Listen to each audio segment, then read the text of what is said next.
Why did her hands always tremble when the morning light hit the coffee pot? Ora Reeve told herself it was the chill from the ocean air sneaking through the diner's warped window frames. But she knew the truth.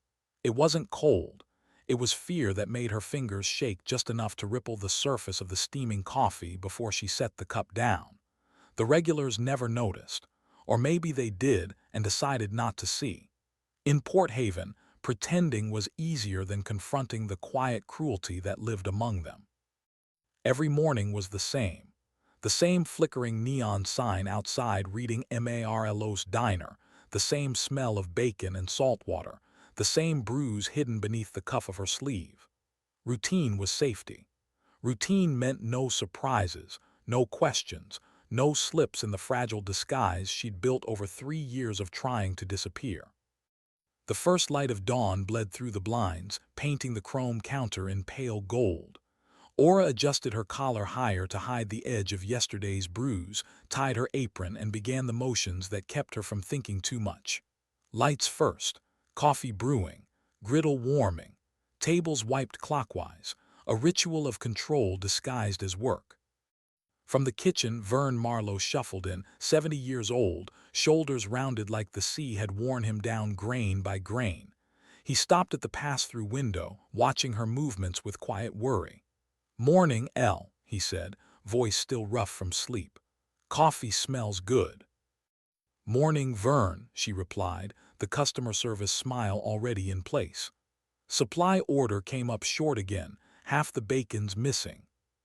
He nodded, but his eyes caught on the faint shadow above her collar. "That's the third time this month they shorted us," he said evenly. "Also the third time you came in looking like you fought a wall and lost." Ora didn't flinch, didn't pause, just kept aligning silverware rolls, every fork pointing north, every napkin folded tight. "You should see the door frame," she said lightly. "I think it's winning." Vern sighed. "One of these days you'll tell me what's really going on." "Nothing that doesn't happen in a dozen houses in this town," she said softly, and before he could press further she pivoted. "Naval conference starts today. Expect extra uniforms at lunch." He stared a beat longer, then let it drop. That was their pact. He wouldn't push and she wouldn't break. By 6:30 the fishermen came in, faces wind-burned, hands nicked by rope and salt. They filled the counter, joking about tides and catch sizes. Ora poured coffee, listened without engaging. Her smile warm enough to pass for real, her eyes miles away. The Navy talk started soon after, rumors about visiting brass from Washington and inspection at the base. The kind of chatter that meant nothing to most, but for Ora the word inspection tightened something in her chest. She kept her head down. Served. Cleaned, vanished in plain sight. At 8:30 the rush eased. She slipped into the storage room, shut the door, and let her back rest against metal shelving. 30 seconds. That was her rule. 30 seconds to breathe, to feel, then back to work before memory caught up. When she returned, Dr. Sarah Abernathy from the local clinic was sitting at the counter, glasses low on her nose. "Just coffee today?" Ora asked. "And a conversation if you have a minute," the doctor said, voice gentle. "Haven't seen you for your follow-up." Ora's hand hesitated mid-pour, the only break in her perfect rhythm. "Been busy, you know how it is." "Too busy to make sure those ribs healed properly." Abernathy's tone stayed even. "The X-rays showed older fractures too, multiple stages of healing." "I'm clumsy," Flat practiced. "I've known a lot of clumsy people," the doctor replied. "Funny how their accidents always happen in private." The bell over the door chimed, rescuing Ora from answering. New customers, saved by distraction. She forced a smile, refilled mugs, vanished into motion again. But she could feel the doctor's eyes on her, one more crack in the wall she'd built. By 11 the smell of frying onions filled the air. The diner buzzed. Ora's body moved without thought, plates balanced, orders called, napkins refolded. But when she reached across a table, her sleeve slipped, exposing a constellation of bruises. "That looks painful," a customer murmured. "Door frames," she joked, tugging the sleeve down. The woman forced a laugh, relief in pretending it was fine. Outside, naval security trucks rolled by toward the base. Inside, life went on. Pretending was an art form here, one Aura knew by heart. Noon crept closer, and with it, the dread she couldn't disguise, because noon meant Rook Caldwell. He'd arrive at 12:30 sharp like clockwork. He owned half the town, rental properties, a seat on the council, a reputation as Port Haven's favorite success story. But Aura knew the man behind the handshake smiles, knew the control disguised as charm, the manipulation tucked behind compliments. He'd been her landlord, then her trap, and he knew just enough of her past to make sure she never escaped it. When Mara came in for the afternoon shift, Aura took her 10-minute break. In the storage room, she pulled a small coin from her pocket, a tarnished Naval Challenge coin with a faint nick on one edge. Her thumb traced the metal muscle memory guiding the motion. The coin was from the operation that had saved 37 men and broken her in the process. The mission that had made her both hero and ghost. No one here knew, and she wanted it that way. Until today. The bell rang. Break over. She slipped the coin back into her pocket and returned to the floor. At 12:30 exactly, Rook Caldwell walked in with 3 men in expensive casual suits. Developers from the look of them, power in their stride. They headed straight for the corner booth. The diner adjusted like a tide pulling back, voices lowering, bodies giving them space. Aura didn't wait for them to ask. "Corner booth, coffee for everyone," she said, professional as ever. Rook smiled, but his eyes stayed cold. "Always attentive, sweetheart. You never miss a detail." She knew what he meant. Details was the word he used when reminding her of his leverage, her old clearance, the fragments of classified data he'd threatened to expose. If he told anyone, her former teammates could be endangered, or so he claimed. Fear was his currency, and she'd been paying in silence for years. "Today's special is grilled salmon," she said evenly. "Soup is clam chowder." She didn't notice the table of 3 officers near the counter until she was already pouring coffee for Rook's guests. Their uniforms caught the light, 2 lieutenants and 1 senior officer, silver-haired, calm posture, eyes that missed nothing. The admiral's insignia gleamed faintly. She froze for half a second, then kept moving. Recognition fluttered at the edge of her mind like a ghost she refused to name.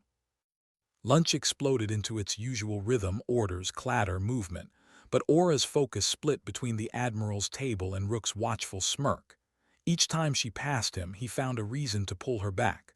Coffee too cold, napkins wrong, water glass unfilled. His favorite game, subtle humiliation in public. Small-town power performed for applause no one wanted to give. "Hey, Aura," he said finally, voice loud enough for the room. "When you're done playing Waitress, maybe you can remember our menus."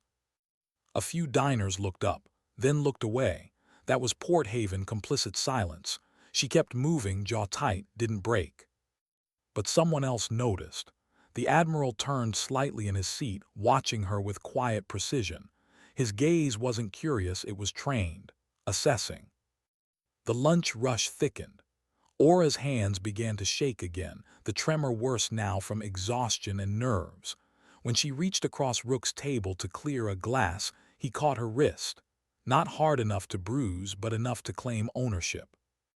"In a hurry, are we?" he said, the smile practiced for his associates. "Someone waiting for you." "Just busy, Mr. Caldwell." She kept her tone level, her pulse hammered beneath his grip. "You know what's interesting about our arrangement?" His voice dropped, still audible to everyone nearby. "How quickly things could change if certain information found its way to certain people. Loyalty matters in the Navy, doesn't it? What happens to those who compromise security?" Her breath hitched, her hand jerked, and hot coffee sloshed onto one of the developer's sleeves. "What the hell?" the man shouted, jumping up. Rook released her wrist and stood abruptly. "Are you completely incompetent?" he barked. "Do you know what this suit costs?" The diner went silent. Every conversation stopped. Heads turned, then looked away just as fast. No one interfered. I'm sorry, Aura said quickly, reaching for napkins. Let me. You've done enough. Rook's voice rose, the mask slipping. You think because you wore a uniform once, you deserve special treatment. You're nothing but a washed-out waitress who couldn't hack it. His words cracked through the air like a whip. The silence afterward was suffocating. Aura felt her body shrink inward, the years of self-protection collapsing. If he said one more word, if he mentioned her past, everything would unravel. Her teammates, her mission, her fragile anonymity. Then a chair scraped across the floor. Is there a problem here? The voice wasn't loud, but it carried weight. Calm, commanding, the kind that turned chaos into order without shouting.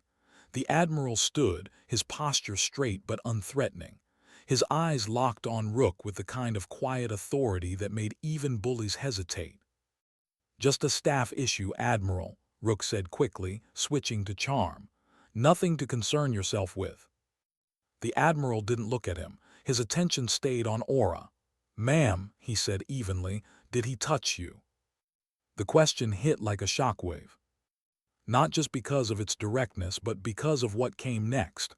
Not just today, he clarified softly. Has he touched you before? The words cracked the air open. Aura froze.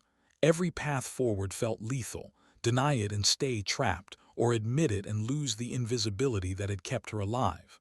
Around her, the diner held its breath. Her eyes met the Admiral. Something in his expression, recognition, maybe respect, held her still. He saw her, not the waitress, not the bruises, her. 3 years of silence hung between them, balanced on the edge of a single decision. And then she nodded, just once, small but enough to change everything. The Admiral's face didn't soften, it steeled. He removed his cap, setting it gently on the counter, a deliberate, ritual-like motion.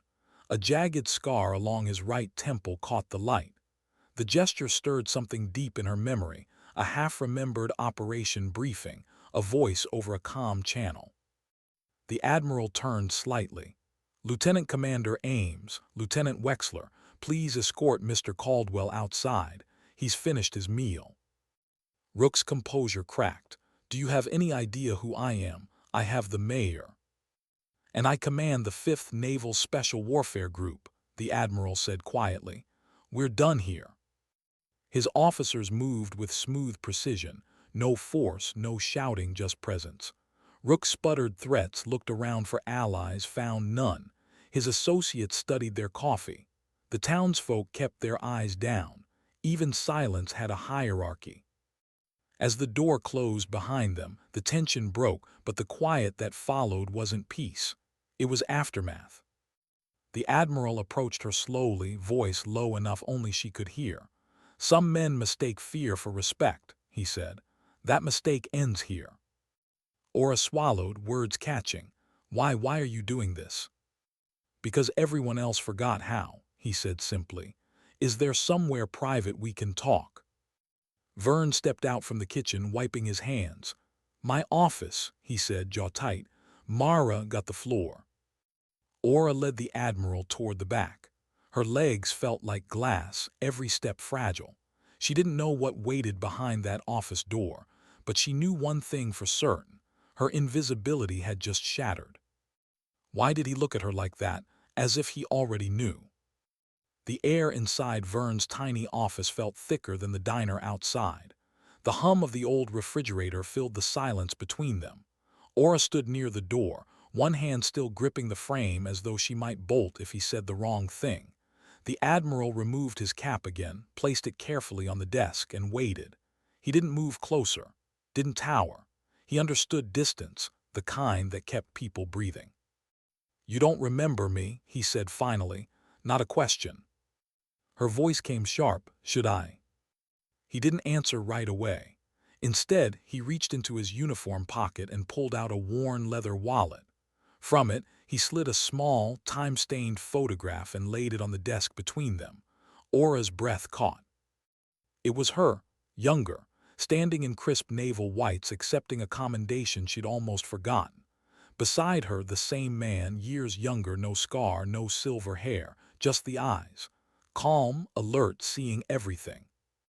Lieutenant Commander Allura Raburn, he said softly, Naval Intelligence Pattern Analysis Division, attached to SEAL operations in the Strait of Hormuz, 2014. The name hit like a wave breaking against stone.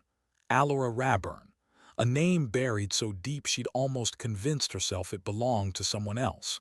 For 3 years, no one had spoken it aloud. Now it hung between them like a ghost resurrected. That was another life, she said finally. The words trembled on the edge of exhaustion. A life that saved 37 of my men, the Admiral replied, including me. Her hand moved automatically to her pocket where the challenge coin rested. She didn't take it out, but he saw the motion, recognition flickering across his face. Admiral Harlo, she whispered. Thaddeus Harlo, you were a commander then. And you, he said quietly, were the best intelligence analyst I ever worked with, until you disappeared. A laugh escaped her, hollow, disbelieving. I didn't disappear, I was erased. He didn't deny it, didn't apologize yet either, just listened, and in that listening something steadied her. When the operation ended, she continued, voice low, I couldn't sleep, couldn't think straight. The patterns didn't stop, they just kept multiplying. I started seeing threats in every shadow. I went to my superior, asked for help, and they buried it, Harlo finished, understanding dawning, because the mission was classified. She nodded. Adjustment disorder, they called it, administrative discharge, no benefits, no therapy, no follow-up, just silence. She looked up, eyes hollow but defiant. So I left, changed my name, found a town small enough to forget me. He studied her a long moment, not with pity, but with something closer to regret.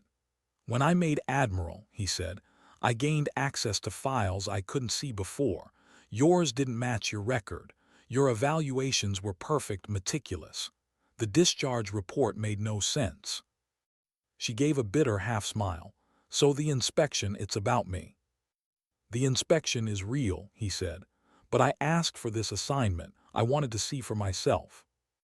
Aura turned away, staring at the wall of Vern's office where old fishing permits hung crookedly. You found me. Congratulations. I didn't come to drag you back, Harlo said. I came to give you a choice. Her laugh was sharper this time. Choice. You don't know what that word means to someone who's been owned. His expression hardened slightly. Rook Caldwell. She froze. The way he said the name told her he already knew something. How much do you know? She asked. Enough, he said. He's been using you, your past, your service, your guilt, all leverage. How did he find out? Through the VA clinic in Westport, she said quietly. He had a connection there, someone with clearance. Found fragments of my file when I tried to get help. That's all he needed, just enough to know I wasn't who I said I was. He said if I left, he'd expose operational details enough to put my team in danger. And you believed him. I couldn't risk it. For the first time, Harlo's composure cracked just slightly. He lied, Lieutenant. The details from that operation remain classified at the highest level. Caldwell couldn't know enough to endanger anyone. But I didn't know that, she said, and I couldn't take the chance. Harlo exhaled slowly, hands clasped behind his back. So you stayed. I stayed, she said flatly, and he got bolder, subtler too, bruises instead of broken bones, words instead of fists, always where people could see so they could learn not to interfere. He looked down briefly, jaw tightening. It's over now, he's in custody. Her laugh came bitter. Nothing's ever over. He studied her again quietly. Then, what happens next depends on what you want to happen, but first, I need your permission to correct the record. She frowned. What record? Yours, he said simply. Not the mission that stays sealed, but your name, your service, the truth of what you did. I don't want recognition, she whispered. I want peace. And you deserve both, Harlo replied. But peace doesn't come from hiding, it comes from truth. Before she could answer, a knock interrupted them. "Admiral," came a voice from the other side. "Wexler. Situation stable." Harlo turned to her. "This isn't an order. It's an invitation. Do you want to stay invisible or be seen, truly seen?" Aura's throat worked around the answer that wouldn't come. For years, invisibility had been safety, but suddenly it felt like suffocation. "Okay," she said at last, her voice a whisper. "Let's correct the record." When they stepped back into the diner, the clatter of dishes and hum of conversation had returned, but quieter now, like an audience waiting for the next act. The two naval officers stood by the door, eyes sharp. Rook was gone. "Where is he?" Aura asked quietly. "Port Haven Sheriff's Office," Wexler replied. "Sheriff Taylor wanted a word with him about some unresolved complaints." Harlo nodded approval. Then, raising his voice just enough to carry, said, "Your attention, please." Conversations died instantly. The Admiral's tone was steady but warm. 10 years ago, an intelligence officer made a call that saved 37 lives, including mine. The mission remains classified, but her courage does not. He turned toward Aura and rendered a formal salute. Not just respectful, reverent. Ames and Wexler followed suit instantly. Then, slowly, other naval personnel throughout the diner, sailors, officers, even civilians who recognized what was happening, stood and saluted. For a heartbeat, Aura couldn't move. The part of her that had lived 3 years in silence screamed to run. But the training, the pride she'd buried, rose to the surface. Her spine straightened, shoulders squared. She returned the salute, perfectly executed, tears glinting but unshed. When the salutes lowered, the silence that followed wasn't uncomfortable. It was sacred, a silence that said, "We see you." Her mask cracked, not from shame, but release. After years of being unseen, the weight of recognition felt both unbearable and necessary. "What happens now?" she asked quietly. "That's largely up to you," Harlo said. "But first," he paused as the diner door opened again. Sheriff Taylor stepped in. Mid-50s, no nonsense, a presence that filled the space without effort. Her eyes swept the room, landing on the Admiral, then Aura. "Admiral," she said, nodding. "Lieutenant Commander." Aura flinched at the title, but didn't correct her. "We've taken Mr. Caldwell in," the sheriff continued. "Seems your situation wasn't unique. Several others came forward, same pattern. Extortion, harassment. We found documents at his property, service records, medical files, personal data from at least 20 residents, and communications with individuals outside the country." "Outside," Harlo repeated, his tone cooling. The sheriff nodded grimly. "Encrypted messages, military-grade ciphers. We think he was feeding information to a foreign network." Aura's pulse spiked. "Information about naval personnel." "Possibly. It's early," Taylor said. "But your statement could help us understand what he was after." "I'll cooperate," Aura said automatically, then hesitated. "But I need to check my apartment first. If he's been keeping files, there may be something there." "I'll send a deputy with you," Taylor offered. "I'll send an officer," Harlo countered gently. "Lieutenant Wexler will accompany her." The sheriff inclined her head. "Fine by me." Aura turned back to Vern. The old man had been standing near the pass window, wiping the same glass for 10 minutes, tears shining unshed. "You okay, Elle?" he asked, voice rough. "No," she said, "but maybe I will be." He gave a slow nod. "Your job, here when you want it, no questions asked." Her throat tightened. "Thank you." As she stepped outside, the daylight felt sharper, too bright after the dim safety of the diner. The wind off the harbor smelled of salt and diesel. For the first time, she looked directly at the naval base across the water, not with fear, but with acknowledgement. The life she'd fled was still there, waiting. Wexler walked beside her, silent, a soldier's silence, not awkward but protective. "You do that automatically," she said finally. "Scan rooftops, corners." He smiled faintly. "Occupational hazard." "I used to do it too," she murmured. Patterns, that's what saved Harlo's team. Recognizing what others missed, Wexler said. Still seems like you've got that skill. They reached the hardware store. Her apartment above it looked ordinary, one window open to the wind. Too ordinary. She froze at the bottom of the stairs. "Wait," she said quietly. "Something's wrong." Wexler's body tensed instantly. "You think someone's inside?"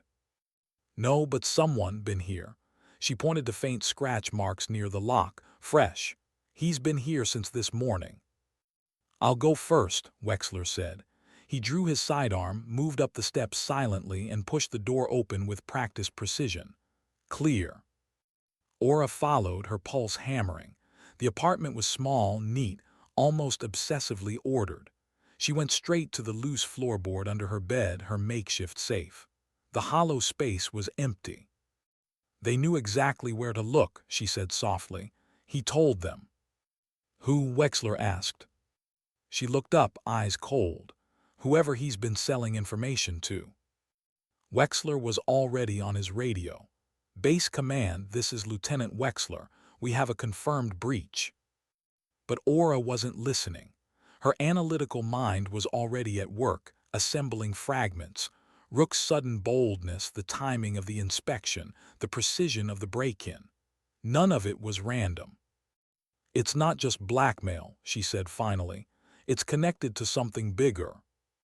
"Like what?" She looked toward the window where the naval base shimmered across the water. "Something happening there, today." Wexler followed her gaze. "You think Caldwell's working with someone on the inside?" "I think he's a pawn," she said, "and someone just made their next move." They turned back toward the door, urgency burning now. "We need to talk to the Admiral," she said. "Right now." As they descended the stairs, a strange calm settled over her. For the first time in years, she wasn't running from the patterns, she was reading them, and what she saw terrified her. The threat wasn't in her past anymore. It was unfolding in real time. Why would anyone break into her apartment and leave nothing except silence behind? By the time Aura and Lieutenant Wexler reached the diner again, the air had shifted. A storm was coming not from the sea, but from the base across the harbor. Admiral Harlo and Sheriff Taylor stood outside, mid-conversation, both looking up at the sound of hurried footsteps. "Someone broke into my apartment," Aura said, breath still short. "They took documents, personal files only. Whoever it was knew exactly what to find." Harlo's eyes darkened. "Connected to Caldwell." "Almost certainly, but I don't think he's working alone." "What makes you think that?" "Because the timing's too precise," she said. "The break-in happened right after you intervened at the diner when his control over me broke. That's not revenge. That's containment. Someone's covering their tracks." Sheriff Taylor folded her arms. "Then we need to find out what they were trying to hide." Before anyone could respond, Harlo's secure phone buzzed. He stepped aside, answering. His expression shifted from controlled to alert in seconds. When he ended the call, his voice had the quiet edge of crisis. "Security breach at the base. Unauthorized attempt to access the server room. They escaped before apprehension." The implications hit like a detonation. Aura's mind began connecting dots instinctively. Rook Caldwell, the stolen documents, the inspection, they're all part of the same pattern. "Explain," Harlo said. "He's been feeding someone information for years. You expose him, and suddenly there's a break-in and a base breach. That's a trigger event. The network he worked for just realized they're compromised." Taylor exhaled sharply. "So they're moving." "Or trying to," Aura said. "They needed what was in my apartment, data, identifiers, to complete whatever's happening now." Wexler's radio crackled before anyone could speak. Ames's voice came through, tight with urgency. "Sir, the prisoner's demanding to speak with you. Says he has information about an imminent threat to the base." Harlo exchanged glances with Aura. "We're on our way." The drive to the sheriff's office was short but tense. headlights cutting through the coastal fog as sirens wailed faintly in the distance. Aura sat in the back seat, staring out the window. She spent 3 years convincing herself she was broken, a ghost of who she'd been. But now, the patterns that had once consumed her were back, sharper, clearer, purposeful.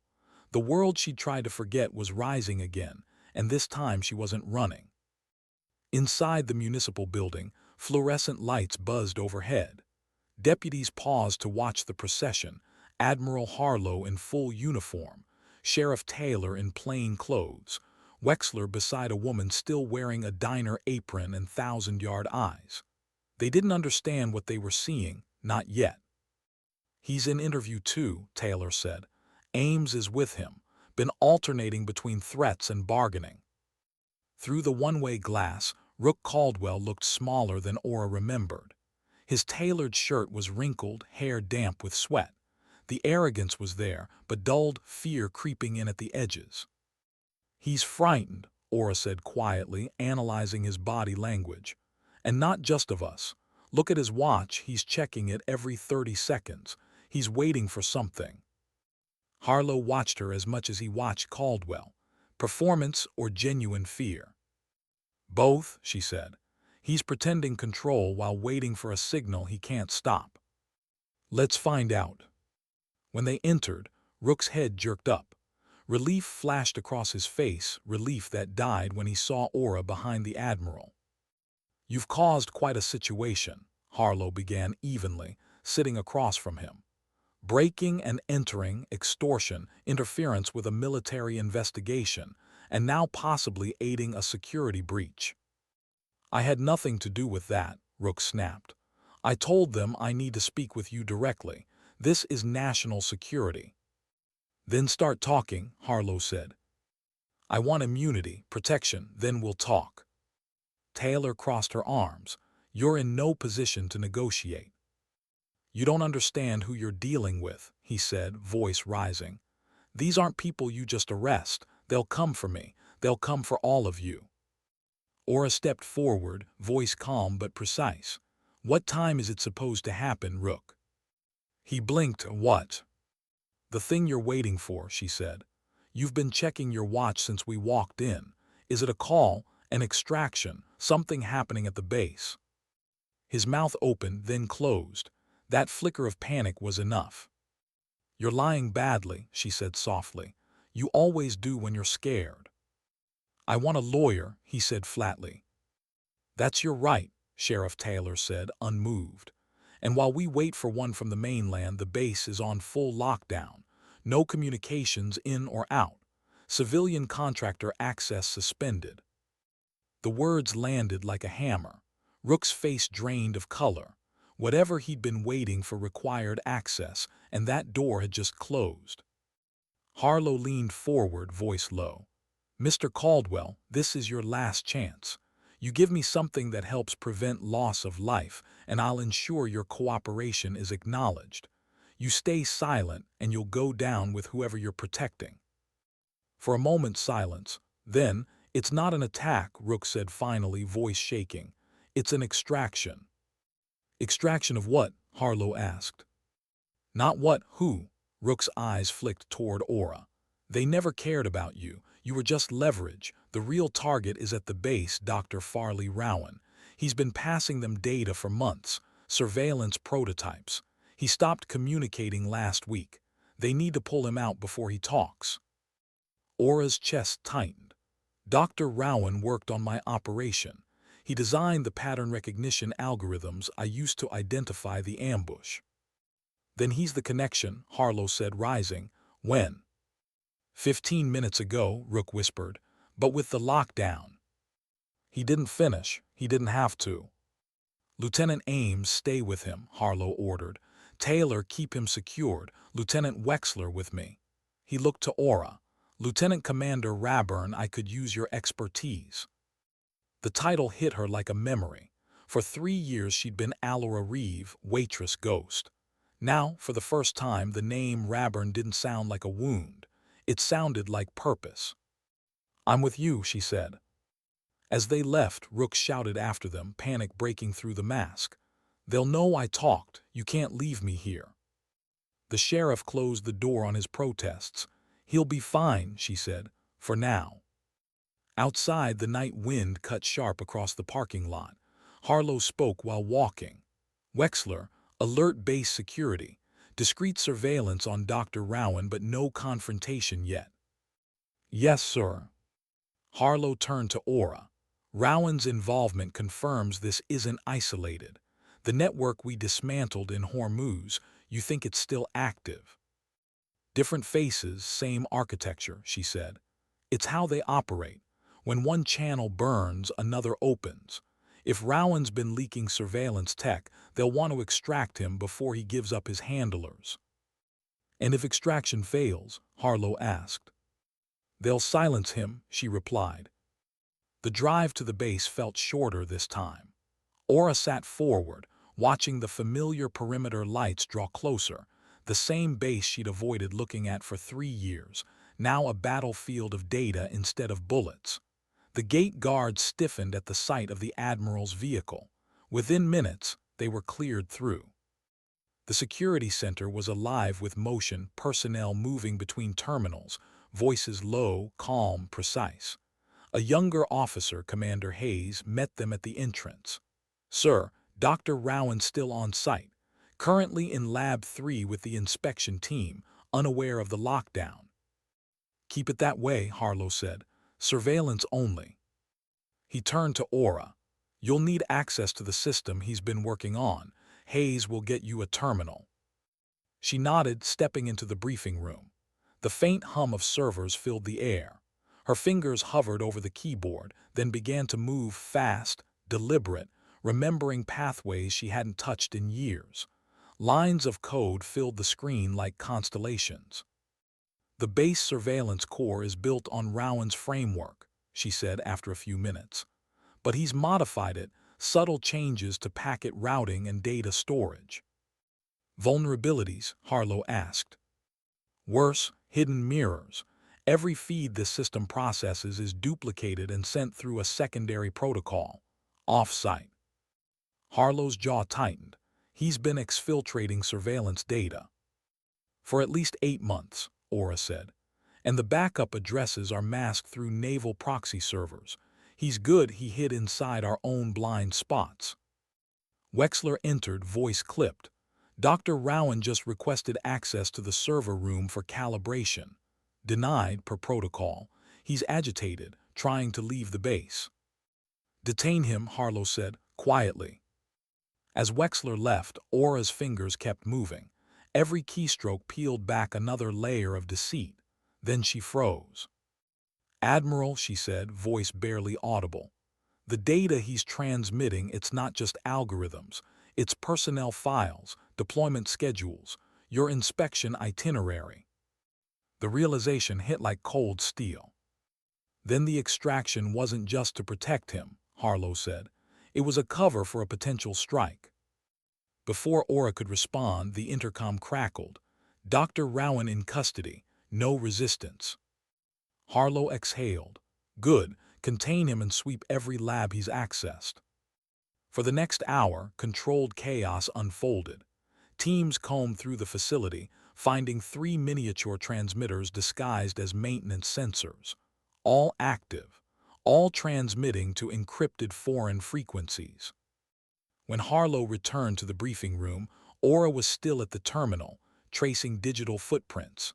The screen reflected in her eyes like firelight. "They were never gone," she said quietly. "The network from Hormuz, same encryption patterns, same tradecraft." "And now they have months of our surveillance data," Harlo said grimly. "We'll need your full analysis to close every back door." "You'll have it," she said, then after a pause, "Admiral, there's something I need to understand. Why now? Why after all these years?" He looked at her for a long moment, then placed a folder on the table. Official letterhead, her name typed clean across the top. "Because silence protects the wrong people," he said, "and because you deserve the truth." She opened the folder. Inside were amended discharge papers, honorable discharge, full benefits, classified commendation reinstated. Her vision blurred.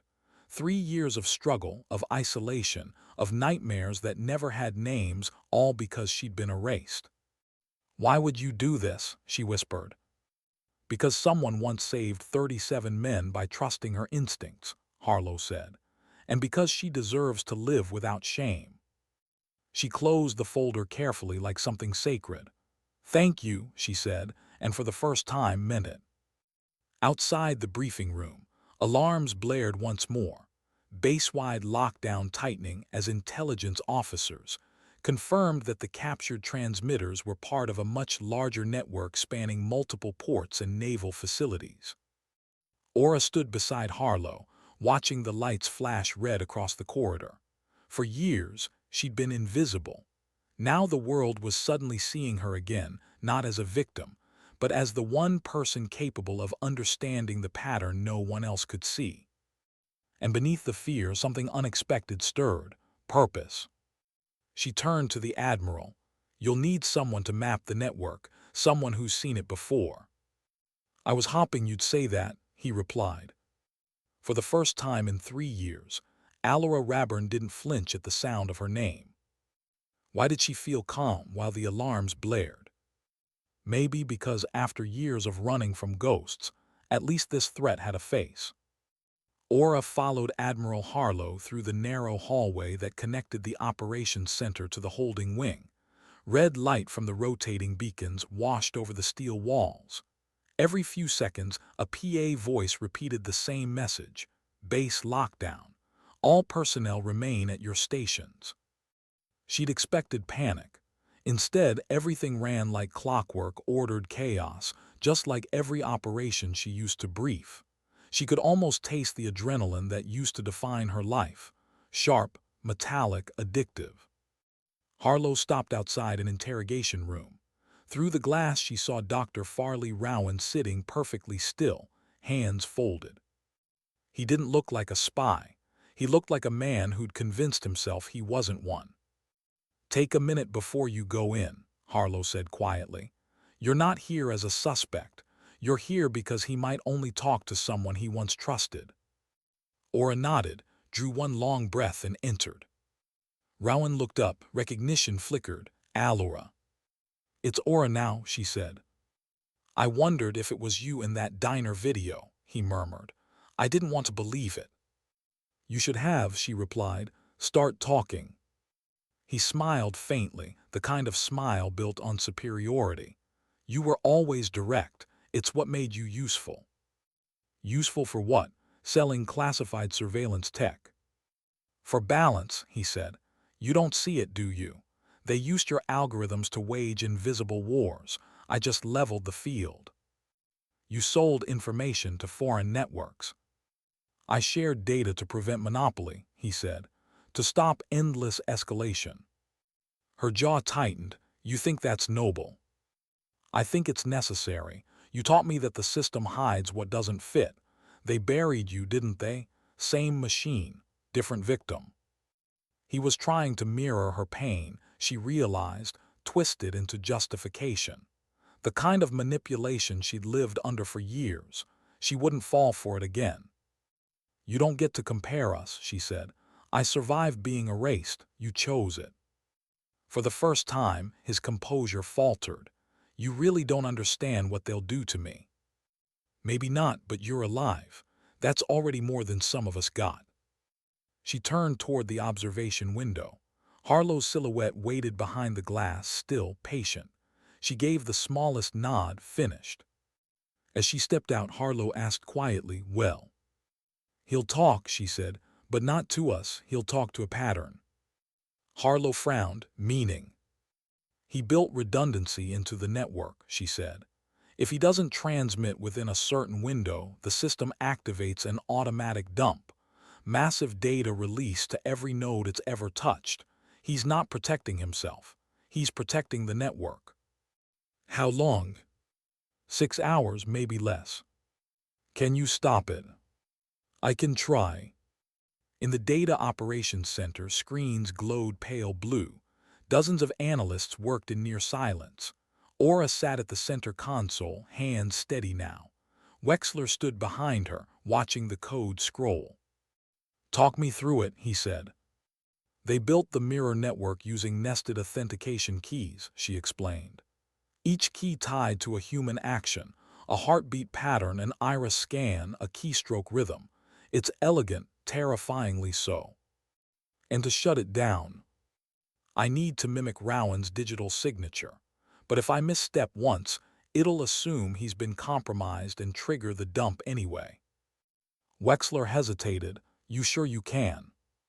Yes, she said too fast, then softer, I have to. Hours blurred into lines of code and half-whispered commands. The room smelled of stale coffee and electricity. Harlo checked in twice, saying little, only touching her shoulder briefly, a gesture of trust more than comfort. At one point, Wexler leaned close and murmured, "You haven't blinked in 10 minutes." "I'm tracing echoes," she said. "If I lose them, we lose everything."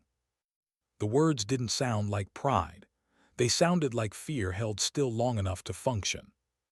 Then she saw it, a pattern repeating every 2048 bytes. Subtle, intentional, her algorithm twisted but familiar, the same one that had once saved those 37 men. "There you are," she whispered. "What is it?" Harlo asked.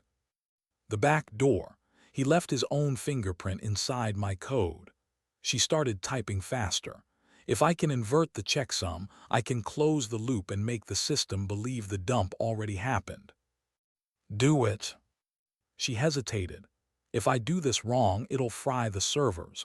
Everything goes dark, including base defenses." Harlo met her eyes. "Trust your instincts, Lieutenant Commander." It was the first time in years someone had said those words to her without suspicion. She swallowed hard, then hit enter. The monitors flickered, the hum deepened, lights dimmed. For a second everything froze, time, breath, sound. Then the system stabilized. Status indicators turned green, one by one. "Transfer aborted," an analyst confirmed. "Network neutralized." A breath escaped her like she'd been holding it for years. She leaned back, hands shaking now that it was safe to shake. Applause rippled through the room, muted, respectful. Harlo's expression didn't change, but the lines around his eyes softened. "Well done." She didn't smile, she just whispered, "It's over." "Not quite," he said. "Now comes the cleanup." That night rain swept across Port Haven. The lockdown lifted at dawn. Aura stood on the pier, the wind pulling at her hair, salt and diesel mixing with the rain. She hadn't slept. She wasn't sure she wanted to. Harlo found her there, coffee in hand, same steadiness in his walk that she'd come to read as empathy hidden under discipline. "You should be resting," he said. "I don't know how anymore." He handed her the coffee, "Then start with this." For a while they just watched the water. The base lights reflected like constellations. "They'll debrief Rowan in D.C., Harlo said. "He'll talk. People always do when the ideology cracks." "And Caldwell?" "Transfer to federal custody. He'll disappear into paper trails." She nodded slowly, patterns repeating. "Sometimes," Harlo said, "the pattern breaks when someone finally refuses to play it." She looked at him, eyes tired but alive. "You think that's me?" "I think you already did." She almost laughed, but it came out as a sigh. "What happens to me now?" "That depends. You can take the reinstatement, come back in an advisory role, civilian or active, or you can walk away, live quietly. No one would fault you." The sea hissed against the pylons. She stared into the horizon for a long time. "You ever wonder what peace costs?" "Every day," he said. "And it's never free, but sometimes it's worth paying." She nodded. "Then maybe I'll learn how."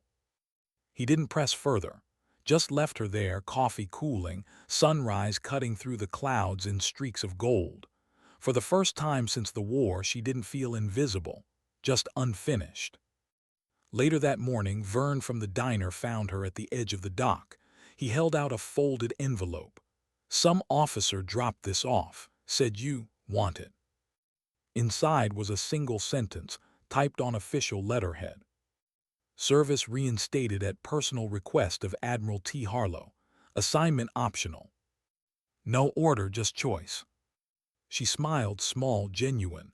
Guess I'm not fired after all. Vern chuckled, eyes wet. Never was. She looked back toward the base. The day was bright now, gulls slicing the air. Somewhere out there, servers hummed, soldiers trained, and the world spun on. Her world. She whispered, mostly to herself, maybe it's time to stop surviving and start living. The wind carried the words out to sea. That evening, as she closed the diner for the first time in weeks, the bell over the door chimed. A group of sailors entered, muddy boots, exhausted faces, laughter barely holding back the weight of what they'd lived through. One of them froze when he saw her. "Ma'am," he said softly, "you were on the Hormuz op, weren't you?" She blinked. "How would you know that?" "My father was," he said. "He told me a story about a woman analyst who saw what everyone else missed, said she saved them, said her name was Raburn." The room went quiet again, the kind of silence that wasn't about fear this time but respect. She smiled faintly. "Then tell him she's doing okay." As they left, Vern locked the door behind them. "That felt different," he said. "Yeah," she whispered, "it did." She stood a moment longer, staring at the empty tables, the coffee cups stacked like little white sentinels. For the first time, her hands didn't tremble. Sometimes dignity doesn't speak.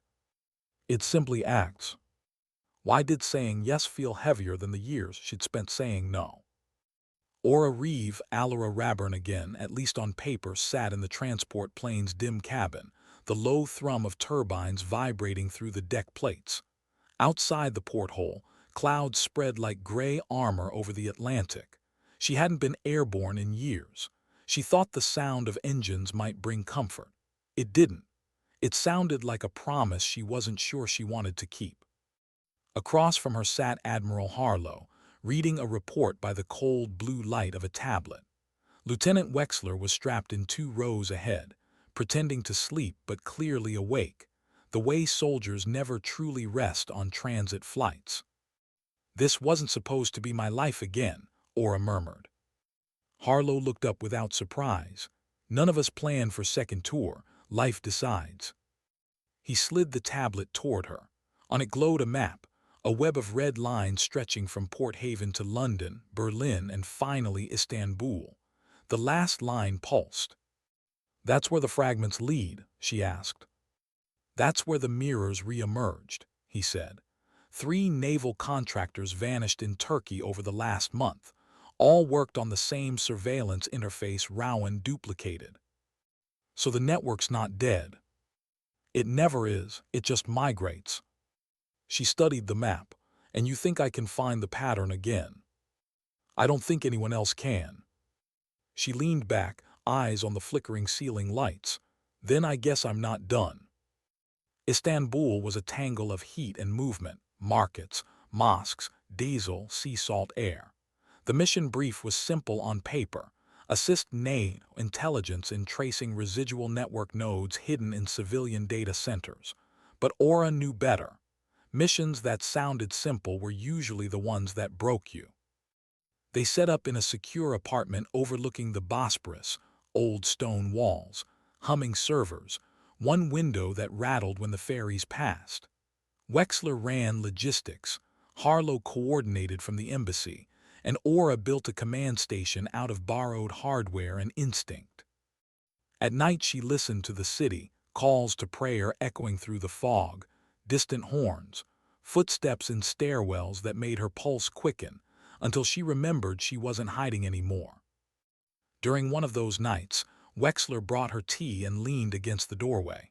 "You always work through the dark." She shrugged. "Patterns stand out better when the world's quiet." He watched her fingers fly across the keyboard. "You ever wish you stayed gone?" "Every minute," she said, "and every minute I'm glad I didn't." He smiled faintly. "That makes no sense." "Neither does survival," she replied.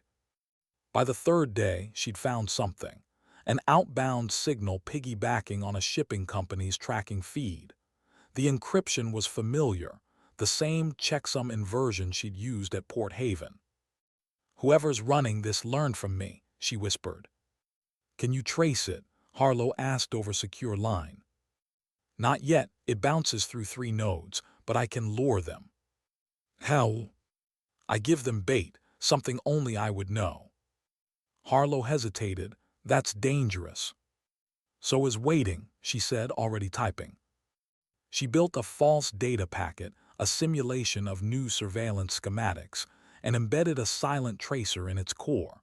When she deployed it, her pulse pounded like it used to before field operations. The old rhythm, fear and purpose sharing the same heartbeat. Minutes stretched, nothing. Then the monitor flared, connection request detected. "They bit," she said. "Source," Wexler leaned over her shoulder. "Levant District, Industrial Sector," she zoomed in. "Warehouse front, fiber uplink, we've got them." Harlo's voice came sharp through the radio. "Stay put. I'll coordinate local response." But the signal flickered again, faint interference. Then it split, fragmenting into 3 copies. "They're relocating in real time," she said. "If we wait, we lose them." "Aura," Harlo warned. "Do not move without backup." She met Wexler's eyes. "How long until response team?" 30 minutes. "We've got 5, she said, grabbing her jacket. The warehouse stood near the docks, half-abandoned, sea wind whipping through broken windows. Wexler killed the headlights a block away. The air smelled of rust and rain. "You sure about this?" he asked. "No," she said honestly, "but the pattern ends here." They moved in low, silent, weapons drawn but fingers steady. Inside, servers hummed faintly in the dark. Cables snaked across concrete like veins. The faint glow of monitors painted the room in blue ghosts. "Movement east side," Wexler whispered. They edged closer. 2 figures hunched over a terminal, speaking in a language Aura half understood, Turkish, but layered with code names she recognized from old intercepts. One of them wore civilian clothes, the other a contractor's badge from a NATO subcontractor. Betrayal always wore familiar uniforms. She motioned to Wexler. He nodded, circling wide. She stepped out, voice firm. "Hands where I can see them." The first man froze, the second bolted. Wexler tackled him mid-stride, equipment crashed, sparks flew. Aura kept her weapon trained. "Back away from the console." The man obeyed slowly, eyes flicking between her and the screen. "You shouldn't be here," he said. "You'll ruin everything." "Define everything," she said. "The exchange," he whispered. "They're taking him tonight." "Who?" He didn't answer. She stepped closer, reading the scrolling code. Her heart stopped. The data feed showed a live encryption tunnel linking this node to Langley, Navcom archive. "They're inside our own system," she breathed. "They've been routing through NATO infrastructure." Wexler cuffed the second man and dragged him upright. "Admiral, on his way." But before they could extract the drives, a shrill tone filled the room, a countdown, digital and fast. "Self-wipe," Aura said. "Back it up." She lunged toward the console, jamming a portable drive into the port. The display flashed warnings. 10-9-8. "Come on, come on." At 2 seconds, she yanked the drive free and dove as the monitors burst in a shower of static. The lights died. Silence, then the smell of burning circuits. "You good?" Wexler called. "Still breathing," she said. Her hands stung.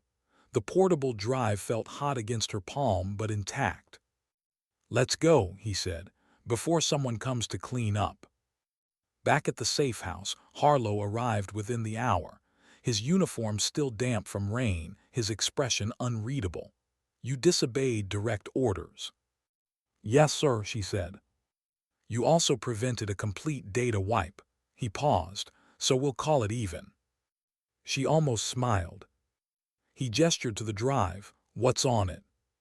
"Partial logs and coordinates for something labeled Project Nader. Never seen that tag before." Harlo frowned. That's blacker than black, even I don't have clearance. Then whoever's running this isn't just ex-military, she said. They're embedded. He sat down opposite her. You realize what that means? She nodded. It means we're not chasing ghosts anymore. We're chasing colleagues. The words hung heavy. That night she couldn't sleep. She sat by the window, city lights reflecting off the water, the drive plugged into her laptop. Decrypting piece by piece, she watched fragments emerge, emails, access keys, flight plans. Then one image froze her, a surveillance photo of her leaving Port Haven diner weeks before Harlo ever arrived. Time-stamped, cataloged, classified. Someone had been watching long before the incident. Her throat tightened. She paged through more files. Among them was a single note written in plain text. Asset Raburn verified. Activation window TBD. Her stomach dropped. Wexler found her an hour later still staring at the screen. What is it? They didn't just find me, she whispered. They planted me. Someone set the pieces knowing I'd lead them here. You think the Admiral? No, she said quickly. He's the only reason I'm not still hiding, but someone used me as bait. Wexler swore softly. Then we're sitting on a trap. She closed the laptop. Then let's spring it on our terms. By dawn, the team was in motion again. Harlo had escalated to NATO command. A joint task force would meet them in 24 hours. Until then, they were on their own. Aura spent those hours tracing Project Nader through the fragments she'd stolen. The path led to an offshore research vessel registered under multiple shell companies, anchored somewhere in the Aegean.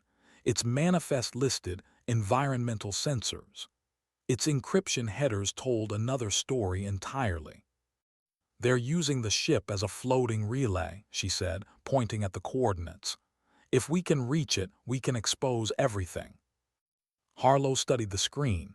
You realize what you're suggesting. An unsanctioned boarding operation, she said. Small team, fast, quiet. He looked at her for a long time. You volunteering? I already did, she said. He nodded once. Then we move at dusk.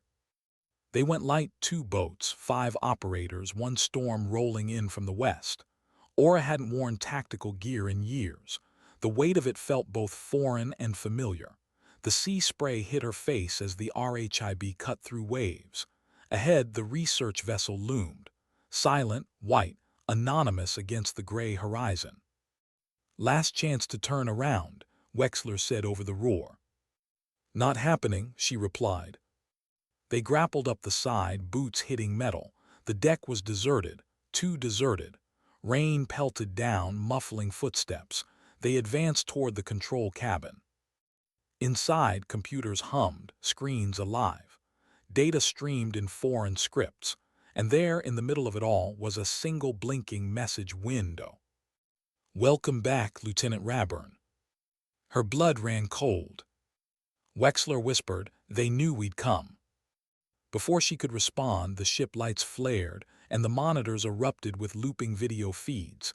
Images of Port Haven, the diner, Vern, Harlo, every face that had crossed her path. A voice crackled over the intercom, distorted but calm. You were always predictable, Allura. That's why you were chosen. She felt the deck shudder beneath her boots. The engines were powering up remotely. They're scuttling the ship, she said. We have to move. Then the voice again. Or you could stay and finish what you started. The monitors shifted to lines of code, her code, rewritten, re-weaponized. Her heart hammered. They'd turned her life's work into bait, and she was standing at the center of it. Why did the ship feel alive beneath her feet, like it was breathing? Rain hammered the deck in rhythmic bursts, the hull groaning as if something massive stirred below.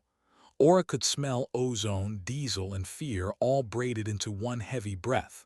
Wexler stood beside her, radio pressed to his ear, eyes narrowing. Admiral, we're on board. It's a trap. They powered the engines remotely. Harlo's voice crackled through the static. Then shut them down before that vessel crosses international waters. Evac. En route 10 minutes out. 10 minutes might be 8 too late, Aura said. The distorted voice returned over the loudspeaker, calm and taunting. Do you understand, Allura? Every loop you closed led you here. We didn't need to find the network. You brought it home. Wexler muttered, Who the hell is this? She didn't answer. Her stomach had already guessed. Only one person ever understood her algorithms that deeply. Rowan, she said, it's Rowan. Impossible, Wexler hissed. He's in custody. Not anymore, came the voice, almost amused. Did you really think they'd hold me? They never hold the ones who build the tools. The lights dimmed. Generators whined.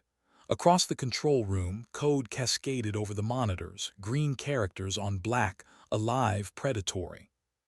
Backdoor transmission detected, Aura said, fingers flying over the keyboard. He's using the ship as a relay to reactivate the network. If we don't cut power, every file you seized will re-upload worldwide. Then pull the plug, Wexler said. It's not that simple. The system's hot-wired. If I kill it wrong, it detonates. He froze, detonates. Scuttling charges, probably rigged in the ballast tanks. She swallowed. Classic self-wipe, digital and physical. The deck shuddered again, deeper this time. Somewhere below, metal screamed. Aura, Harlo's voice came over the radio, low and firm. I need a status report. She pressed transmit. Rowan's alive. He's controlling the vessel remotely. Explosives likely installed. We're attempting manual override. Understood, Harlo said. You have 7 minutes before our interceptors fire warning shots to stop her from leaving Turkish waters. Do what you have to. The line cut. The choice was hers now. They descended into the ship's lower deck, corridors tight and humming. Emergency lights blinked red. Water seeped in fine rivulets along the floor. The air grew hotter, electric. The engine control room's this way, she said, tracing the schematic glowing on her wrist pad. Wexler kept watch behind her. You ever think about normal jobs? Every day, she said. Then I remember I'm bad at them. They reached the hatch. Steam hissed from ruptured pipes. Inside, the control panel pulsed with coded light. 3 crates marked with chemical hazard symbols sat stacked near the bulkhead, too deliberate, too clean. Those aren't fuel drums, she murmured. They're detonators. Tripwired. Linked to the server core, her eyes followed the cables. He tied the system's death to the ship, genius and insane. Can you disarm it? Maybe, she said, kneeling by the console, but not if he's still watching. The intercom hissed again. Rowan's voice filled the narrow space. You could stop it, Allura. You of all people know the key pattern, one line of your own code buried under thousands. Finish it and the system ends. You end. He's trying to make you do it for him, Wexler said quietly. She ignored the voice, fingers dancing across keys, hunting for the loop she once built years ago. The one meant to prevent unauthorized access. Back then it was protection. Now it was a noose. Found it, she whispered. Check some 0x3F2A, my original lock. You break that, does it stop the charges? It tells the system the sequence is complete. If I'm right, it shuts down both the upload and the detonation. She looked up. If I'm wrong. The ocean gets another wreck, Wexler finished. She smiled faintly. You're getting good at my kind of math. 5 minutes. She typed the final command. The ship seemed to inhale. Then the monitors flashed white, one long blink and went dark. For a heartbeat, nothing moved. Then the engines died. Silence. Did it? Wait, she said. She listened. The faint beeping that had undercut the noise stopped. It's stable, she breathed. We did it. They barely had time to feel relief before a shot cracked through the steel corridor. Wexler spun, weapon raised. A figure stood at the hatchway, wet, bleeding, eyes wide with desperation. Not Rowan, one of his proxies, maybe one of the men they'd arrested and thought contained. The gun wavered. Don't, Aura said. It's over. "It's never over," he said. "You killed it, you killed us." He fired. The bullet tore through the railing inches from her head. Wexler returned fire clean practiced. The man dropped. For a moment there was only the ringing echo and the smell of cordite. Then Aura realized her hands weren't shaking. Not at all. "You okay?" Wexler asked, breath rough. "Yeah," she said softly. "For once, yeah." By the time the intercept boats reached them, the storm had broken. Rain sheeted down in silver lines. The vessel drifted dead in the water, its engines cold, its secrets safe beneath layers of encryption she'd buried herself. Harlo climbed aboard, soaked and grim. "You stopped it," he said simply. "Rowan's gone," she replied. "But his network is. We only closed one vein." "That's enough for today." He looked around the shattered control room, then back at her.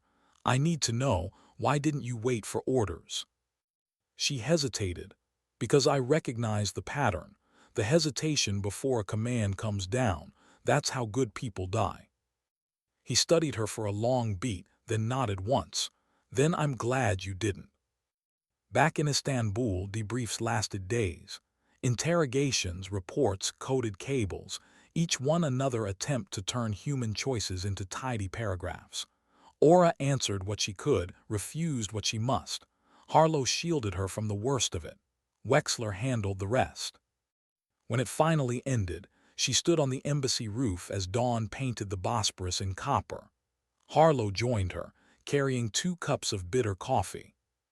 "They're calling it a win," he said. "Is it?" "Enough of one," he sipped. "Rowan's signal vanished somewhere off Crete. We'll find him eventually." "And when you do?" He shrugged.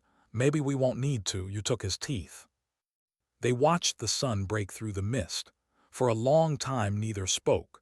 Then Harlo said quietly, "You could stay on. Intelligence Division wants you to rebuild the detection algorithms." She shook her head. "If I start building again, I'll never stop, and one day someone else will twist them into another trap." "So what will you do?" She looked east, toward home she hadn't decided was home yet. "Maybe I'll go back to Port Haven, make coffee that doesn't come from a vending machine." He smiled faintly. "Vern will like that." She laughed, the sound small but real. "Maybe this time my hands won't shake." "You earned that steadiness," he said. "Don't lose it." He turned to leave, but she stopped him. "Admiral, thank you for seeing me." He nodded once. "That's all any of us want, Lieutenant Commander, to be seen, and to keep the light on for those who come after." When he left, she stayed until the city was fully awake, horns blaring, ferries cutting through the water, life beginning again.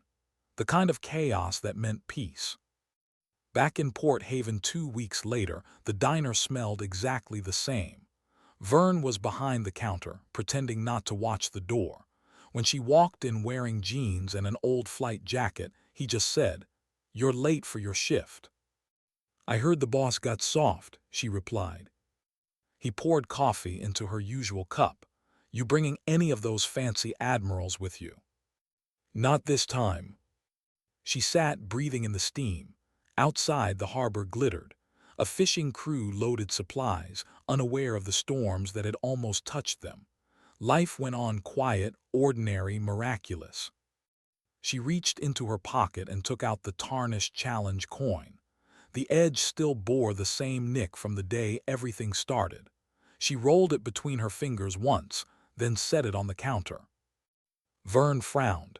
"You sure you want to leave that here?" "It belongs here now," she said. "It's a reminder." "Of what?" "That even when you think you're broken," she said, "you can still save something." He nodded, eyes glistening. "Coffee on the house." "Not for heroes," she said softly, "only for survivors." That night, alone in her small apartment above the docks, she finally opened the window wide and let the sea wind in. The horizon was clear. No alarms, no countdowns, no ghosts whispering through code. Just the hum of the world she'd fought to protect. Her phone buzzed once, a message from an encrypted channel she hadn't used in years. She opened it cautiously. Thank you, system stable, rest. No signature, she didn't need one. Harlo's way of saying stand down. She smiled, turned off the phone, and watched the stars appear one by one. For the first time since the war, she wasn't waiting for the next call. She was simply there, breathing, present, whole. And in the hush that followed, her heartbeat matched the rhythm of the sea, steady, unafraid, alive. Sometimes redemption doesn't shout. It just breathes quietly and goes on living. Why did peace feel so heavy once it finally arrived? Port Haven had gone quiet since her return. The news cycle moved on. The Navy's internal investigation buried the classified details under polished language about cyber defense cooperation. The locals knew nothing, and that was how Aura wanted it. She worked mornings again at Marlowe's diner, now co-owned with Vern, who insisted she take half the profits. The coffee tasted the same, the tide came and went, and her hands no longer trembled when she poured a cup. But every time the doorbell chimed, her muscles still tensed before she recognized the sound. Habit doesn't die. It just sleeps lightly. Outside, autumn fog rolled in thick off the bay. Fishing boats moved like ghosts. The world felt smaller now, simpler, but the quiet had edges.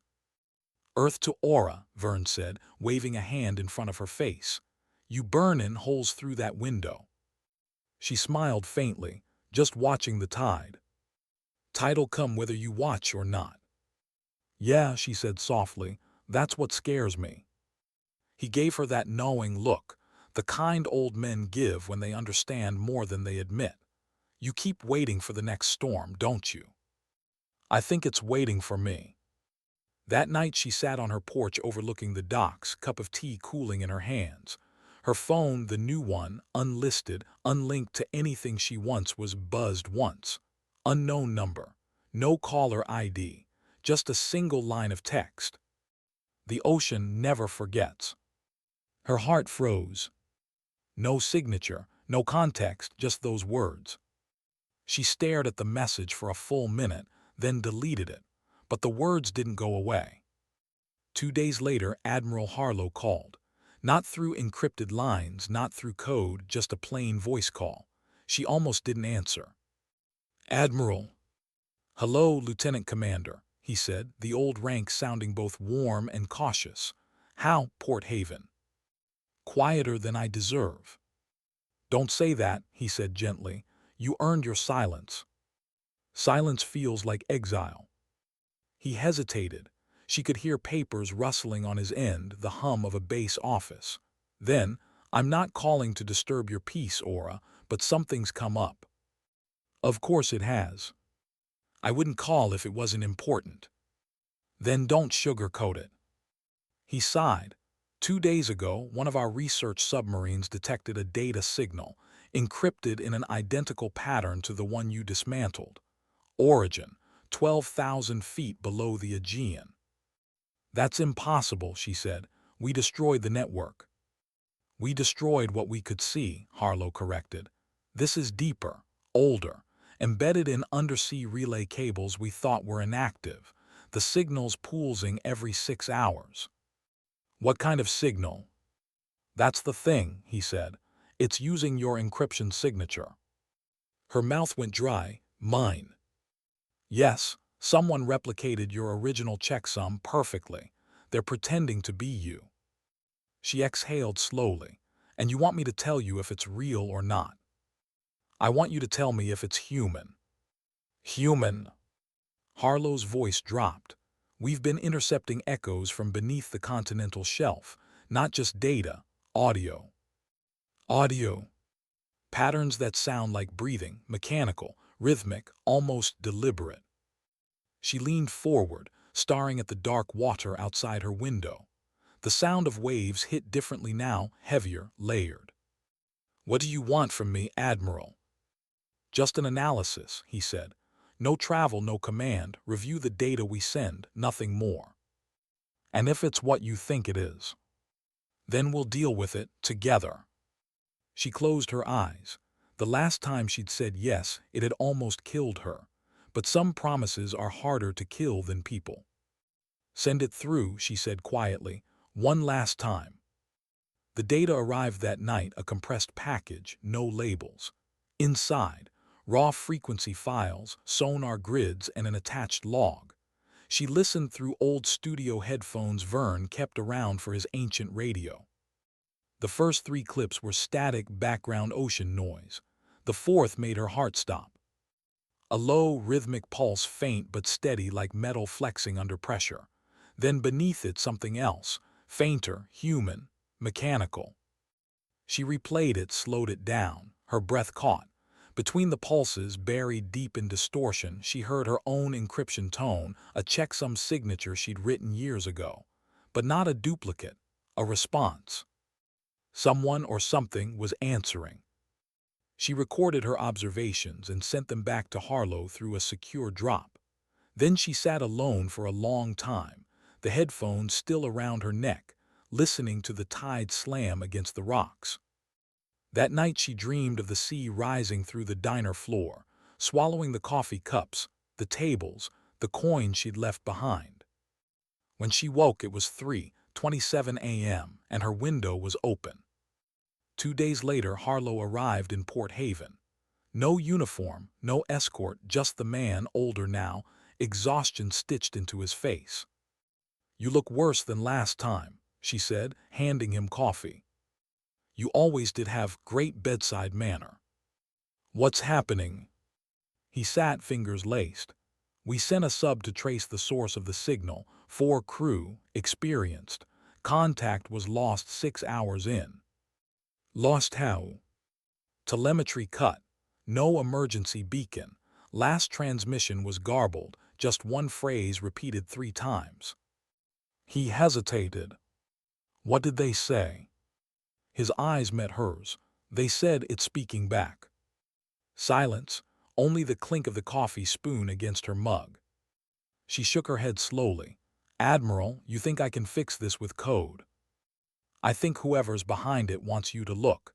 They used your signature for a reason." She stood, packing toward the window. Outside, the horizon shimmered, the sea calm, almost glassy. "I spent years trying to disappear," she said.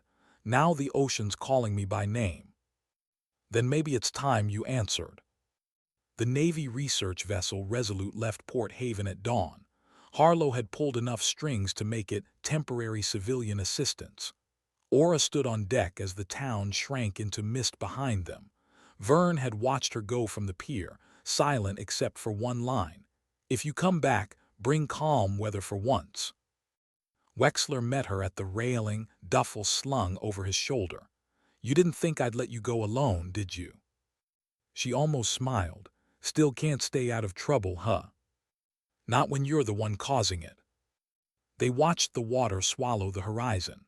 Below them, 12,000 feet of pressure and darkness waited, and somewhere in it, a ghost wearing her voice. By the second day at sea, the data streams resumed. The same pulse, stronger now. The onboard scientists whispered about seismic activity. Aura knew better. Patterns that perfect weren't natural. She stayed up late in the lab, headphones on, mapping waveforms. Each repetition built on the last, like a message assembling itself. Then something impossible happened. The frequencies realigned into a shape she recognized, her old authorization key. Wexler entered quietly behind her. "You've been at this for 16 hours. "I know what it's doing," she said. "It's copying my authentication pattern, line for line." "Why?" "To open something." "What?" She pointed to the sonar readout, a dark mass forming beneath the sub's last coordinates. "That. Please tell me it's not alive." "I don't know," she said, "but it's organized." The hum of the ship deepened, sonar pings echoing. The object was rising. "Admiral," Aura said into the comm, "we're detecting structural movement below 12,000 feet. It's broadcasting again. Can you isolate it?" "I can try." Her fingers blurred across the keyboard. The sound shifted, the checksum signature now modulating into rhythm. For a second, it almost sounded like speech. Then a final phrase crystallized through the static, faint, mechanical, impossible. Allura, sequence incomplete. Her blood ran cold. Admiral, it's using my name. Copy that, Harlo said. We're aborting dive protocols, prepare to. The comm cut off. The ship shuddered, lights flickering. Outside, the water rippled unnaturally, like something vast had stirred just beneath them. Alarms blared, crew shouted, Aura clutched the console to stay upright. Wexler yelled over the noise, "What the hell is happening?" She stared at the sonar screen, where the rising mass split into multiple signatures. Not one entity, but hundreds, moving in formation. "It's not one signal," she said. "It's a network rebuilding itself." And beneath the chaos, the voice returned, clearer now, reverberating through the hull like a pulse inside her chest. Sequence incomplete, awaiting origin input. Her old code, her old encryption, waiting for her to finish it. The sea outside began to glow. Why did the ocean glow like dawn when it was midnight? The deck of the Resolute tilted under Aura's boots, light bleeding up from the depths, a steady, impossible blue that shimmered across the hull. Crews shouted orders above the wind. Sirens blared, but the sound that froze everyone wasn't mechanical. It was the pulse, slow, rhythmic, alive, beating through the steel. Allura, sequence incomplete. The voice came through every speaker, every headset, every vibration in the ship. Her name, spoken by the ghost she'd built. Wexler's face was pale in the emergency lights. "It's reading us like sonar." "No," she said, "it's reading me." She ran for the control room, rain slicking her jacket. Harlo's voice cut through the radio. "Aura, we're getting interference from your position. The glow's spreading, energy surge beneath you." "I know what it wants," she said, breath ragged. "It's calling for a final key, the origin code I created to end transmissions. If it gets it, the network wakes. And if you don't give it, it'll keep calling until it breaks through anyway." "Then we end it on our terms," Harlo ordered. "Shut it down, Lieutenant Commander." Inside the control room, every monitor was alive with patterns, her patterns. Loops of code rising like waves, self-replicating. The ship's power grid screamed under the load. She stared at the screens, jaw tight. "It's mimicking neural architecture, using my encryption as a brainstem." "You're saying it's thinking?" Wexler asked. "I'm saying it learned how." The voice returned, quieter now, almost gentle. "Allura, you wrote me, finish me." She pressed her palms against the console. For a heartbeat, she saw the younger version of herself, the analyst buried under screens in some war-zone bunker, building an algorithm to predict ambushes, thinking she could save lives through math. She had no idea what she was birthing. "This isn't life," she whispered. "It's memory without mercy." She typed fast, overriding system layers, inserting dead loops, one last firewall. The network countered, rewriting faster, responding like a living thing. Harlo's voice broke through again. "Status. It's trying to open a channel through the undersea cables. If it succeeds, it spreads planet-wide." "How long?" 3 minutes. "Options." She hesitated. "There's one. Manual surge in the power relays fry the circuits, but we're standing in the middle of them." Wexler stepped forward instantly. "Then I'll do it." She grabbed his arm. "You're not dying for my mistake." He held her gaze. "You didn't build a monster. You built a warning. Somebody twisted it. That's not on you." Her eyes stung. "Still feels like it." He smiled faintly. "Then make it mean something." The ship trembled again, metal bending, lights flickering. The voice grew louder, desperate now. "Allura, complete sequence. End suffering." She froze. That last phrase, it wasn't random. It was hers. The line she'd written years ago into a forgotten test file. "If completion fails, end suffering." A mercy command. She understood suddenly. The network wasn't trying to live. It was trying to die. Her pulse pounded. "It's not an attack," she said. "It's asking for release." What? Wexler frowned. It's trapped in the code I wrote, running the same defense loops forever. It wants me to finish them so it can stop. Then finish them, Harlo urged. End it. She looked at the glowing water outside, at the hum rising through the hull. Every lesson, every wound, every quiet morning at the diner came back in a single breath. Fear, guilt, survival, they'd all been loops too. Maybe it was time to close them. She entered the final command string by hand, each keystroke deliberate. Her voice trembled as she whispered the phrase aloud, completing what the ghost had started. End suffering, terminate sequence. For a second nothing happened, then the world exhaled. The light beneath the sea dimmed, fading to silver, then black. The hum fell silent. Monitors went dark one by one. The voice stuttered a final word, soft, almost grateful. Peace. Then everything stopped. Hours later, the Resolute drifted under a cold gray dawn. Engineers checked systems, medics patched bruises. Harlo came aboard by helicopter, wind tearing at his coat. He found Aura sitting on the deck, knees drawn up, staring at the water. You did it, he said quietly. She nodded, or it did. He crouched beside her. What was it in the end? A loop looking for mercy, she said, and someone who finally gave it. He was silent for a long moment. We'll classify the event, keep the peace intact. She smiled faintly. The ocean keeps its own secrets, always has. You sure you're all right? She looked at her hands, steady again, no tremor, just salt drying on her skin. For the first time, maybe I am. 2 weeks later, she walked the Port Haven docks at sunset. The diner lights glowed warm behind her. Vern was closing up, humming an old Navy tune under his breath. The sea was calm, too calm. She paused, listening, half expecting the pulse to return. It didn't, just waves and gulls. Wexler leaned against a piling, jacket slung over his shoulder. Harlo, sending a team to map the cable trench, he said. No anomalies. She smiled. Good, let it rest. He studied her a moment. You really done this time? I think so, she said. Maybe I'll start teaching kids how to code, show them how not to make my mistakes. That sounds almost normal. Don't tell anyone. It'll ruin my reputation. They both laughed, softly, like people learning how. Later that night, she sat alone on the pier with a notebook and pen, something she hadn't used in years. She wrote in neat, careful lines.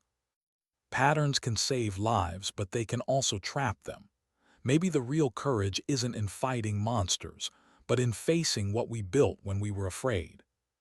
She tore the page free, folded it, and tucked it inside the weathered challenge coin Vern had polished for her. Then she dropped it into the water and watched it sink, a tiny flash of silver swallowed by the dark. For a long while she just sat there, listening to the quiet heartbeat of the tide. At dawn, the horizon turned gold. Fishing boats headed out, engines rumbling like distant thunder. Aura stood, stretched, and whispered to the wind, all loops close eventually. A gull rose, wheeling above the harbor. She watched it until it vanished into the light. Back at the diner, Vern poured the first pot of coffee. The bell over the door rang, and for the first time since she'd come home, she didn't flinch. She just smiled and said, "Morning." The world answered with something simple and whole, another ordinary day beginning again. Sometimes salvation isn't about who you save. Sometimes it's about who you finally stop fighting to be. And as the sun climbed over Port Haven, Allura Raburn, waitress, soldier, survivor, breathed once deeply, freely, as the sea whispered its only promise. Peace indoors.